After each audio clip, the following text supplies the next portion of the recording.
Hola, bienvenidos de nuevo a otro episodio de nuestro podcast favorito, Tus amigas, las hormonas.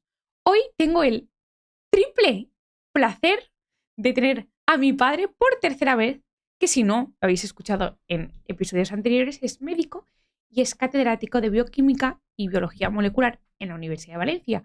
Hoy viene a hablar de un tema complejo, pero a la misma vez fascinante, que yo voy ya con el boli preparado, abierto, porque voy a aprender increíble. Así que no me quiero imaginar vosotros lo bien que os lo vais a pasar. Y es el músculo.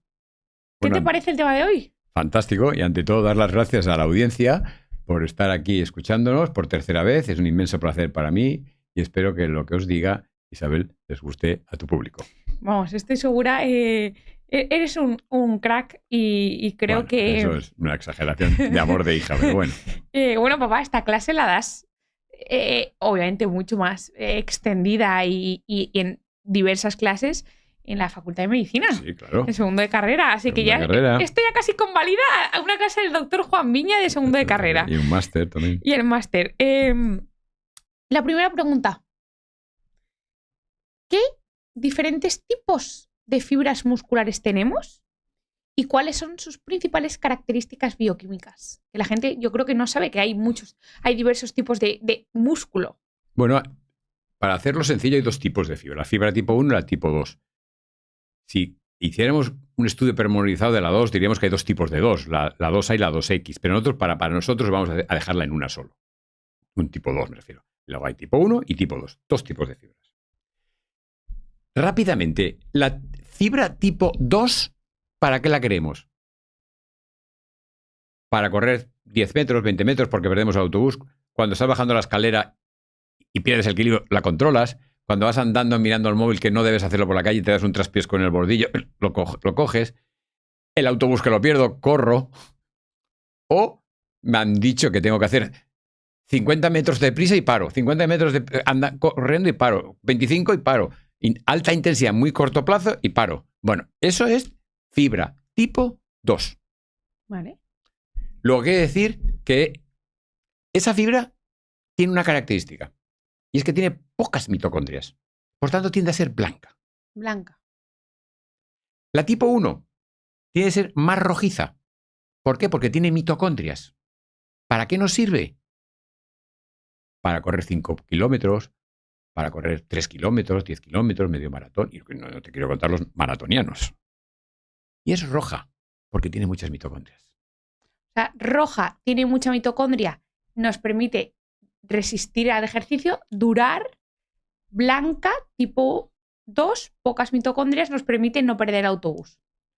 Lo que luego, si quieres, ya dependerá de lo que me preguntes, la 2 las queremos para el ejercicio anaeróbico. La altísima intensidad te paras en el aeróbico. Y la 1 la queremos para el ejercicio aeróbico. Pesas 2, correr en la elíptica media hora, 40 minutos, la 1. ¿Correcto? Perfecto. Y cuenta a la audiencia eso que me has contado a mí, que es súper interesante, que yo no lo sabía. ¿Cómo podemos ver si consumimos carne?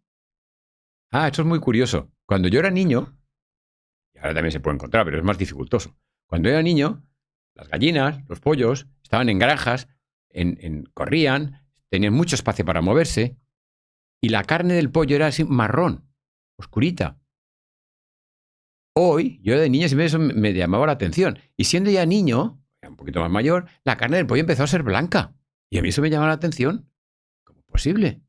¿Por qué? Porque las marrones que estaban en espacios, en granjas con mucho espacio para correr, las gallinas y los pollos, y ahora la producción es masiva y los pollos están encajonados, no se mueven.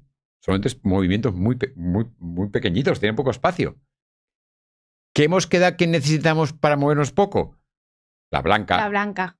La 2, la que tiene poca mitocondria. Por eso el pollo es blanco ahora. Porque tiene más fibras musculares tipo 2, que son las Y ahora blancas. cuando tú te comes un pollo, que es oscuro, que oigas tú un pollo de granja que está silvestrado porque ha estado moviendo, es una granja ecológica, maravillosa, la carne es más oscura, porque tiene tipos fibro 1 que tiene mitocondrias. Qué buena idea. Y eso, igual, esto es una soberana chorrada de pregunta lo que te voy a hacer ahora, pero ¿por qué la carne de ternera sigue siendo roja? Porque es que, vamos a ver. O sea, igual es una chorrada. No, tienes más. Son carnes que tienes muchas mitocondrias y hay veces la que es muy roja, muy roja, muy roja es porque son procedentes de terrenos que se mueven mucho por praderas, que no están tan movidas. También es verdad que hay la ganadería intensiva y la más ideal, que sería la que tuviera un espacio libre para moverse.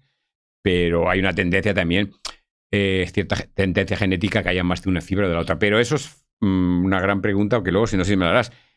¿Se puede modificar un tipo de fibra de un tipo de la otra? Contesta, y la contestación es que sí. Cuando quieras lo abordamos. Yo puedo modificar el porcentaje de fibras musculares. Es decir, yo con mis acciones puedo decidir cuánto quiero incrementar de las fibras musculares tipo 2 rápidas versus 1 lentos y viceversa. Yo puedo modificarlo. ¿Se puede modificar o ya con lo que naces es lo que hay y ahí te ha tocado? Mira, me gustaría decirle a la audiencia que esto no está preparado, pero me parece que es una pregunta fantástica. El concepto de plasticidad celular, que hoy todo el mundo hablamos de plasticidad celular desde hace muchas décadas, y el paradigma es la plasticidad neuronal. El concepto de plasticidad nació estudiando el tipo de fibras. Se hizo en el Reino Unido un científico que se llamaba John Eccles, que le dieron el premio Nobel, que lo compartió con Huxley, el hermano del famoso escritor Aldous Huxley. Hizo un experimento clave. Dices que es famoso yo. ¿Qué dice? Yo no conozco a ese escritor, pero... Sí. Porque yo creo que lo has leído en el colegio porque está por libro, por tu habitación. Mira, ¿qué experimento hizo? Las fibras, la motoneurona que inerva las fibras 1 tiene su inervación y las fibras 2 tiene su inervación. Cruzó el nervio, las motoneuronas. Vale. La 1, al cruzarla, poco a poco se transformó en 2 y la 2 poco a poco se transformó en 1. O sea, solo por cambiar la inervación de las motoneuronas. ¿Por qué le dieron el premio Nobel por eso? Por ese experimento que es interesante, sí, pero el premio Nobel te lo dan cuando descubres algo nuevo, cambias una paradigma, que es lo que era la esencia de eso. Demostró la plasticidad de las células. Por primera vez, en un experimento. La plasticidad de las células se descubrió con la plasticidad muscular. Sí. Se publicó, mira, me acuerdo de memoria, en el Journal of Physiology de Londres en 1960. Luego estamos 64 años que sabemos esto. Luego, por tanto... No tantos, ¿eh? No tantos. Por lo tanto, la contesta es, se nace con un tipo de fibras. La gente que va normalmente por la calle, que hace una vida normal, estamos 50-50 más o menos. Pero es modificable. Y es modificable por el ejercicio. Por ejemplo, fibras tipo 2, que son las que quieres para correr 50 metros, 100 metros, para que estás mirando el móvil, por cuando estás bajando una escalera, pim, pam, tienes que mantener el equilibrio, ¿vale? Y la tipo 1 es la que para correr, digamos, 10 kilómetros. Si yo hago un ejercicio de resistencia durante 3 meses, estudiantes universitarios, que no son profesionales, pero son gente joven, les gusta el deporte, y durante 3 meses están corriendo 5 kilómetros, 10 kilómetros, van 1 hora en bicicleta, la cantidad de fibras 2 disminuye. ¿De acuerdo? Y ahora hacemos el experimento de decir, usted ahora dejas de hacer ejercicio durante los próximos meses. Haces una vida normal, pero ejercicio no. Hay lo que en inglés se llama un overshooting, una sobreexpresión de los dos. No vuelves al nivel que había, sino vuelves a tener más. Es decir, que con el tipo de ejercicio puedo modificar el tipo de fibra. O sea, me dices, oye Isabel, durante 3 meses vas a correr 10 kilómetros. Mi cuerpo es capaz de incrementar la expresión de fibras tipo 1 en detrimento de las de tipo 2. Si yo dejo de hacerlo... Y hacer una vida normal. Y dejo de hacer cualquier tipo de ejercicio. La 2 hay un aumento de la 2. Brutal. Más que habías empezado. Luego, ¿qué significa? Que si yo quiero tener fibra 2, porque a mí me gusta ganar el campeonato universitario de 100 metros o de 200 metros... O de pesas. Quiero hacer claro, pesas. Modificando el tipo de ejercicio, lo puedo conseguir. Y luego ajustar con un tipo de dieta. Pero el concepto es lo importante. Es decir, que sí que somos capaces, pero por vías o sea, yo, por ejemplo, de hacer un ejercicio. Yo, por ejemplo, que no puedo correr y no corro, probablemente, y hago más ejercicio, un poco de fuerza, yo probablemente tenga mucha más fibra muscular tipo 2 que tipo 1. Sí, seguro. O sea, si tú me biopsiaras mi músculo sería más blanco que rojo. Y eso es interesante. Y por lo tanto es modificable. La contestación es que sí. Y ahora te voy a decir una cosa. Ahora venden unos aparatitos que se llama FCSL, que es estimulación continua de baja frecuencia. Te metes en internet, 50, 60 dólares, euros, con unas instrucciones que te lo pones y te da frecuencia de baja frecuencia. Hay unas instrucciones que tienes que cumplirlas. No te digan que lo tengas media hora todos los días y tú digas, pues yo estoy 3 horas. Porque si no, te diré lo que puede pasar. Ese tipo de estimulación hace pasar las fibras de tipo 2 a tipo 1. Luego ya no solo con el ejercicio, sino con un pequeño aparatito de tipo 2 a tipo 1. Sí. Entonces, por lo tanto... ¿Y qué pasa si yo me creo la más lista de la clase y en vez de 30 minutos me lo pongo 3 horas? Porque entonces empiezas a dañar el músculo y hay una enzima del músculo que se llama la creatinfosfato, la creatinfosfatoquinasa, o CK o CPK, como lo quieras nombrar. Sí, la creatinquinasa o la creatinfosfoquinasa. Que entonces empieza a aumentar en sangre. Lo normal es 100, 200, pero es que si haces eso empiezan a 1000, 2000, 3000, 4000, 5000. Y si te metes en 11.000, entonces es una urgencia casi de UCI, porque puede precipitar en los turos del riñón y ponerte una situación muy grave para el riñón. No hay que ser más listo del colegio. No hay que ser más listo del colegio. Pero, y una pregunta, yo sé que esto no te lo había dicho, pero si tú te pones ese aparatito en el abdomen y has dicho que incrementa o que favorece la transformación de fibras tipo 2 en tipo 1 y las tipo 1 oxidan más grasa porque tienen más mitocondrias, ¿eso puede incrementar un poco la tasa metabólica basal o no? Depende, cuando hablamos de qué nutriente utiliza el músculo y en qué circunstancias. Porque puede ser, no es lo mismo estar sentado que estar corriendo. No es lo mismo irme a correr y estar en ayunas 6 horas y hace media horita que me acabo de tomar un desayuno. No es lo mismo, ¿eh? Pero yo aquí diría de otra manera, si me lo permites. El músculo, estamos hablando del músculo esquelético, luego si quieres vamos a hablar del corazón. No sé si está en tu idea hablar de ello. Mira, el músculo esquelético, ¿de dónde saca energía? Saca de muchos sitios. De la creatinfosfato. La creatina. En forma de fosfato. Ahora lo hablamos, sí, de creatinfosfato. Del glucógeno muscular. Porque cuando tú degradas el glucógeno muscular, no se queda glucosa, no se sale a la sangre, se queda atrapada en glucosa y fosfato, glucólisis y ciclo de Krebs, PDH y ciclo de Krebs. De la glucosa de la sangre. Si estás corriendo mucho y hay ácidos grasos libres, de los ácidos grasos libres. Y si estás corriendo ya estás haciendo un maratón, al final empiezas a oxidar cuerpos cetónicos porque empiezan a aparecer en sangre. Luego te podemos sacar de 5 sitios, Isabel. Ahora tú me dirás, la creatinfosfato, ¿cuándo lo utilizamos? En los 8, 9 primeros segundos de la marcha desaparece.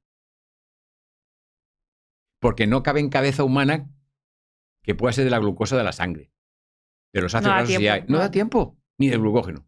Entonces, las primeras zancadas es pasando la creatinfosfato a creatina. Ese fosfato, el ADP, lo forma ATP y estás en la actina-miosina y se produce la energía. Te paras y es lo primero que se recupera. En segundos se recupera. ¿De acuerdo? Vale. Luego, por lo tanto, el músculo esquelético, si tú me preguntas qué oxida, depende de la circunstancia metabólica. Un señor, no vamos a hablar siempre del deporte, un señor que se acaba de levantar por la mañana, se tiene que ir a trabajar, no le apetece desayunar y bueno, se pone a trabajar. Pero un poco la pregunta, yo te lo decía en si yo me pongo ese aparatito y me transformo fibras tipo 2 en tipo 1, ¿oxidaré más grasa o no? Sí, pero es que cuantitativamente tampoco se cambia, pero es en la zona donde lo ponen, no es en todo el cuerpo. Vale. Y entonces cuantitativamente no creo que haga mucho papel. Vale. Lo importante es que se quede el mensaje en la audiencia de que se nace equilibrado y es modificable por condiciones medioambientales. Ejercicio, tipo de ejercicio y dieta. Es fuertemente manipulable. Y sobre todo que lo demostró Eccles, que es que demostró la plasticidad. Es que se puede cambiar. El hombre lo hizo un set experimental muy brillante, pero introdujo el concepto de que esto se puede cambiar. Y justamente hablando del músculo, el corazón es un músculo, pero ¿por qué el corazón realmente, bioquímicamente, histológicamente no tiene absolutamente nada que ver que el músculo del bíceps? ¿Qué diferencia hay tanto a nivel, me meto en un microscopio y lo miro, ¿vale? Inherentemente cuando hay una diferencia anatómica tiene que haber una diferencia bioquímica. Entonces, ¿qué se diferencia un músculo del cuádriceps, del glúteo, del músculo del corazón? Permíteme una cosa muy sencilla. La frecuencia cardíaca, lo ideal es 70, por debajo de 70, 68, 71, 70 por minuto. 70 por 60 minutos de una hora. Y por 24 horas del día sale aproximadamente 90.000 veces. El corazón se contrae, lo digo a la cámara, 90.000 veces al día. De media, si tienes ya la frecuencia. Hasta el final de tu vida. 90.000 al día es mucho, ¿eh? Y si tienes una frecuencia de 80, 90 más. Eso por un lado. Por otro lado, la estructura anatómica es un sinsitio, que no es como la musculatura, es como si fuera una red que están juntas. No para nunca. Y en condiciones normales, el primer sustrato energético del músculo cardíaco son los ácidos grasos. O sea, no utiliza glucógeno. Ácidos grasos. El glucógeno es muy pequeño, está continuamente contrayéndose. Continuamente. Por el resto, hasta que el último suspiro de tu vida. 90.000 veces. Si una persona vive 85 años, desde que nace, bueno, es una máquina perfecta. En condiciones sanas. O si quieres hablamos de cuando hay las coronarias obstruyen, un infarto, pero no sé si eso te interesa. Pero en condiciones normales, tú me has preguntado y hay unas diferencias muy importantes. O sea, lo que intuyo es que en condiciones normales el corazón utiliza de manera predominantemente y prioritaria las grasas, mientras que el músculo del cuádriceps, del bíceps, del hombro utiliza predominantemente glucógeno O glucosa de la glucosa. sangre. El glucógeno es la forma en la que se almacena la glucosa. Y si corres un maratón, evidentemente aparecen todos los ácidos grasos libres que se han ido degradando en los triglicéridos del almacén de glucosa y cuerpos cetónicos se llegan a aparecer, pero eso no es el punto. Porque no todo el mundo corre maratones. Y entonces, en ese contexto, cuando, por ejemplo, a una persona le da un infarto. Eso es diferente. Entonces pasamos. Mi pregunta es. No, déjame acabar la pregunta. Mi pregunta es: cuando le da un infarto, ¿es porque de alguna manera bioquímicamente hay algo que no le ha permitido nutrirse bien? Claro, la obstrucción de las coronarias. ¿Y qué marcadores bioquímicos se elevan y por qué se elevan? Permite que te diga una cosa. Tú estás sentada en una silla o tumbado. Tu corazón bombea 5 litros por minuto. Vale. En condiciones normales, el oxígeno que pasa por las coronarias, el corazón extrae lo máximo que puede, que es alrededor de un 80%. Lo máximo. Vale. Te levantas y te pones a correr. En vez de bombear 5 litros por minuto, bombeas 8, 9, 10, 11, depende, ¿vale? Ahí. Tú dices, pero me has dicho que en condiciones de reposo yo extraigo todo el oxígeno que necesito, que se puede, que es el 80%. Pues si empiezo a bombear 9 o 10, necesito más, ¿no? Sí. ¿Y dónde está la paradoja ahí? Solo te queda una explicación, que es la que es, se vasodilatan las coronarias, pasa más oxígeno y yo puedo hacerlo. Vale. Una persona que, porque es hipertenso, porque es diabético, porque es fumador, porque tiene los colesterol elevados, los triglicéridos elevados, las coronarias se van depositando de colesterol, se hacen más rígidas. Si estás sentado, no pasa nada. Si empiezas a andar, bombea más el corazón, pero no se pueden dilatar. Y entonces ya no puedes extraer el oxígeno. Cuando esas personas que tienen crisis de agua empiezan a tener el dolor. Cuando se obstruyen del todo, el infarto. El infarto es que no pasa sangre y es un límite, ¿no? Pero vamos a decir las personas que no han llegado a ese extremo, ¿verdad? Que las arterias se le van poniendo el colesterol, no se dilatan bien. Ahí el primer sustrato energético ya no es los ácidos grasos, es la glucosa. ¿Por qué? Porque pasamos, ahí sí que es a un metabolismo, de un metabolismo aeróbico a un metabolismo anaeróbico. En el corazón normal tenemos todo el oxígeno que necesitamos. Cuando nos ponemos a correr porque se dilata y pasa más, y en el otro, como no hay oxígeno porque no se dilata, ¿vale? Porque el corazón es muy interesante. Las necesidades se tienen que equilibrar con la disponibilidad. Y juega un papel muy importante que la vasodilatación de las arterias. Muy bien. Y un poquito hablando del infarto, ¿qué es eso de cuando te vas a urgencias todo del pecho y te miden y te dicen, no, te hemos medido los marcadores de daño cardíaco? ¿Qué es eso? ¿Qué es lo que medimos? Cuando una ¿De dónde persona viene? tiene dolor precordial, el médico de urgencias, en el triaje sospechan que es, bueno, evidentemente le hacen rápidamente un electro, le sacan una muestra de sangre porque pretenden medir las troponinas 1 y 2, que son, ¿Qué es eso? son unas proteínas que están en el músculo cardíaco que cuando se dañan salen a la sangre. Pero tardan 2 o 3 horas en subir. Por ejemplo, yo te digo, Isabel, encuentro mal, tengo dolor en el pecho, dolor precordial, llévame al hospital. Me llevan al hospital, me hacen un electro y me toman una muestra de sangre. ¿Para medir qué? Las troponinas 1 y 2, que son unas proteínas que están en el músculo cardíaco que cuando se dañan salen a la sangre. Y dicen, mire, y te esperan y te devuelven y te dicen, mire, están no muy altas. Hay que esperarse, vamos 3 o 4 horas, le sacaremos una muestra y se lo volveremos a hacer. A las 3 o 4 horas vienen y están muy altas. He tenido un infarto. También hay signos claros en el electrocardiograma. Está claro. ¿Qué es lo que ha ocurrido? Realmente, perdón que te interrumpa, lo que medimos los médicos en urgencias son marcadores de daño muscular. Claro, cardíaco, pero son proteínas específicas del corazón. Vale, eso es importante. O sea, medimos proteínas del corazón que se liberan en respuesta a la isquemia, a la falta de irrigación de un músculo, cuando tú muy bien has explicado antes, por múltiples factores, porque esto no es de un solo factor, por múltiples factores, la pared que irriga el corazón de diversas arterias se va haciendo tan pequeña que ya no entra la sangre, eso se queda sin nutrientes, no funciona el músculo, se necrosa y como respuesta a la necrosis se liberan unas proteínas, que es lo que tú mides en sangre, y todo ese proceso no es inmediato, tarda un par de horas, que es lo que se tarda en elevar en sangre. Imagínate que yo tengo el dolor precordial, me encuentro mal, no te digo nada, están pasando al cabo de 5 o 6, te digo, Isabel, es que me encuentro muy mal, tengo dolor aquí. Nos vamos al hospital, me hacen el electrocardiograma, me hacen las proteínas y están en la primera medida ya muy altas. ¿Qué diferencia entre el primero y el segundo ejemplo? El primero es que al primer síntoma te dije que me encontraba mal y nos fuimos. Estaba teniendo entonces el infarto, o lo había tenido hace media hora antes, y aquí han pasado 6 o 7 horas. Y mi situación es peor y a la primera ya las troponinas ya están altas. Porque luego duran 2 o 3 días muy alta y luego a lo largo de 5, 6 o 7 días se normaliza. Luego, por tanto, sí, lo que dices tú es muy importante tener biomarcadores. Lamentablemente, qué pena que eso no pasa con el ictus. No. Que no sería que tuviéramos una proteína específica cuando le da a una persona un accidente isquémico vascular, que es al final una necrosis, pero de una parte del cerebro, lo viéramos. Entonces, para hacer un poco de cierre, ¿vale? Y si me olvido de algo, lo hablamos me ahora. añades cualquier cosa.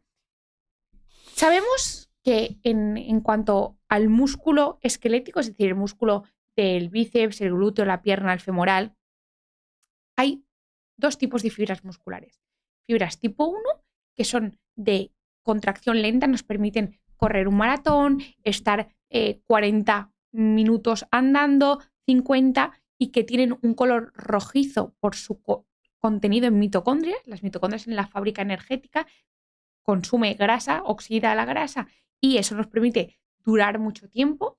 Luego también dentro de ese mismo músculo, aproximadamente en el otro 50%, tenemos fibras musculares tipo 2, que son contracción rápida, me pierdo el autobús, sprinto, utilizo esas fibras, y que son blancas porque no tienen tantas mitocondrias, que afortunadamente, o mejor dicho, interesantemente, podemos modificar cuánta cantidad de fibra muscular tipo 1 y tipo 2 tenemos en función del entrenamiento y el estilo de vida, que además dentro de eso, por ejemplo, corredores, maratones tienen por su tipo de entrenamiento más tipo de fibras musculares tipo 2. Después, independientemente de eso, el músculo en general utiliza, me lo he apuntado porque no quiero que se me olviden, 6 nutrientes fundamentales. El músculo esquelético utiliza la creatina, fosfato, el glucógeno, la glucosa de la sangre, los ácidos grasos libres y luego los ácidos grasos que se van liberando del tejido adiposo si el ejercicio es muy pronunciado. Y por último, los cuerpos cetónicos, que se pueden hacer en el hígado de los ácidos grasos, pasan a la sangre y los maratonianos, casi todos cuando acaban tienen los cuerpos cetónicos elevados. ¿Vale? Y una gran diferencia entre el músculo esquelético y el músculo cardíaco, por ejemplo, es que el músculo cardíaco, de manera preferente, prioritaria y en la inmensa mayoría de casos fisiológicos, utiliza de manera preferente los ácidos grasos como fuente de energía, a diferencia del músculo del bíceps, que preferentemente utiliza la glucosa en forma de glucógeno. Eso me gustaría, si me lo permites, marcar una cosa. Cuando tú dices el corazón, estamos hablando de metabolismo, el corazón sano, de un metabolismo completamente aeróbico, porque hay una disponibilidad de oxígeno suficiente. Las demandas con la disponibilidad, ¿de acuerdo? Y entonces, ácidos grasos, porque es beta-oxidación, acetil-CoA, ciclo de Krebs, CO2, oxígeno. Metabolismo totalmente aeróbico. ¿Vale? Cuando tengo una obstrucción de las coronarias, entonces es un infarto, pero cuando están rígidas, no se pueden dilatar, entonces el corazón, cuando tiene menos oxígeno, y entonces se pasa a un metabolismo anaeróbico porque hay menos oxígeno. Y entonces es cuando se acumula, se usa en vez de ácidos grasos glucosa y se acumula láctico. Pero hay una cosa que, si me lo permites, igual, si tú lo crees oportuno, eso no tiene que ver con eso que estamos hablando del músculo. Ahora nos vamos al músculo esquelético, ¿eh? El ejercicio aeróbico y el ejercicio anaeróbico. Donde hay mucha confusión ahí, ¿eh? Ahora estás hablando del músculo esquelético. Sí, claro, pues dejado el corazón porque hablábamos de metabolismo aeróbico y anaeróbico, pero eso no es sinónimo de ejercicio aeróbico y anaeróbico, por eso te lo he querido decir. ¿De acuerdo? Vamos a ver, ¿cuál es el prototipo que tú lo has explicado muy bien? Del ejercicio anaeróbico. El que corro 25 metros porque pierdo el autobús. Eso se llama ejercicio anaeróbico, que dominantemente pasa en las fibras tipo 2, que también hay mitocondrias, pero no tantas, ¿eh? Pero hay. ¿Por qué se llama ejercicio anaeróbico? Porque la degradación de glucosa va a tal velocidad que no va comparado con el metabolismo del pirúvico, que da acetil-CoA y se mete el ciclo de Krebs. Va más deprisa que el paso, que encima se llama la piruvato de deshidrogenasa. Y entonces se acumula como un láctico. Pero atención, que no se confunda la gente. Ahí no es un problema de oxígeno. Ahí hay todo el oxígeno que tú quieras. Porque corras tú 20 metros no tienes un problema de oxígeno. Es que para que tú puedas correr tan deprisa en tan poco espacio de tiempo, la única manera de sacar energía es que la glucólisis vaya muy deprisa, muy deprisa, muy deprisa. Porque el paso de pirúvico a acetil-CoA para que se meta el ciclo que es va más lento que las necesidades que tú tienes. Por eso empieza a ir la glucólisis. Por eso se llama metabolismo anaeróbico, pero no es porque falte oxígeno. Mientras que si te vas a los maratonianos, es ejercicio aeróbico, porque entonces el flujo de la degradación de glucosa sí que encaja con el de la PDH y sí que encaja con el ciclo de Krebs. Y por tanto eso es muy, muy, muy importante para diferenciar lo que es metabolismo aeróbico y anaeróbico, que no es sinónimo de ejercicio aeróbico y anaeróbico, ¿eh? No es sinónimo. Vale. Entonces, has dejado muy claro que no es lo mismo hacer ejercicio aeróbico, correr 40 minutos, que tú tengas un metabolismo aeróbico y viceversa. Sí. Si lo complicamos un poquito y me lo permites... Yo no lo complicaría. Que ya es bastante, creo que complicado está siendo este episodio de cerrar. Entonces, para terminar, ¿qué 3 ítems te gustaría que se quedara la gente del músculo? Que hay 2 tipos de fibras en el músculo esquelético, de las piernas, de los brazos, tipo 1 y tipo 2. El tipo 1 es el que queremos tener para hacer ejercicios de 15 minutos, 20 minutos, media hora, 1 hora, nadar 1 hora, ir en bicicleta. Y el tipo 2 es el que tenemos para cuando nos estamos bajando la escalera y tropezamos, es para mantener el equilibrio, para correr 20 metros. Cuando hacemos ejercicio de pesas. De pesas. ¿De acuerdo? Levantamos pesos. Eso es muy importante. La segunda cosa que quiero que se queden, la plasticidad. Las células musculares son plásticas. Somos capaces de modificar el tipo de fibra que tenemos. ¿Vale? Y eso rompió un paradigma de la ciencia, porque que las células tienen plasticidad, hoy todo el mundo lo sabe, pero es que se demostró con las fibras tipo 1 y tipo 2. ¿Vale? Por lo tanto, eso es muy importante. Y la tercera es la que siempre, este es el tercer podcast que hacemos, que es el cuerpo humano que se adapta, recicla, es eficiente, es regulable y siempre se equilibra. Y eso es fundamental en un sistema donde hay plasticidad. Vale. Pues muchísimas gracias por dedicar el tiempo de estar, de explicarlo también. Yo creo que un poco proteínas, grasas, músculo, el siguiente yo creo que tiene que ser carbohidratos, ¿no, papá? ¿Qué opinas? Bueno, pues ahí vamos. ¿Qué opinas? Dejadnos en comentarios si el siguiente episodio que queréis que hablemos sea de los carbohidratos, de la insulina, la importancia, todo eso, si hay calidades o no calidades de carbohidratos, cuántos deberíamos tomar, a qué momento del día, si hay que acompasarlo con nuestra actividad, si no. Pero bueno, os dejo millones de gracias, dejo que se despida mi padre y muchísimas gracias por dedicarnos un trocito de vuestro día a vernos. Chao. Muchas gracias a la audiencia, gracias Isabel por dejarme venir y gracias a vosotros que nos escucháis. Si no vosotros nos escucháis, nosotros somos felices. Espero que os haya sido útil. Muchas gracias. Chao. Chao.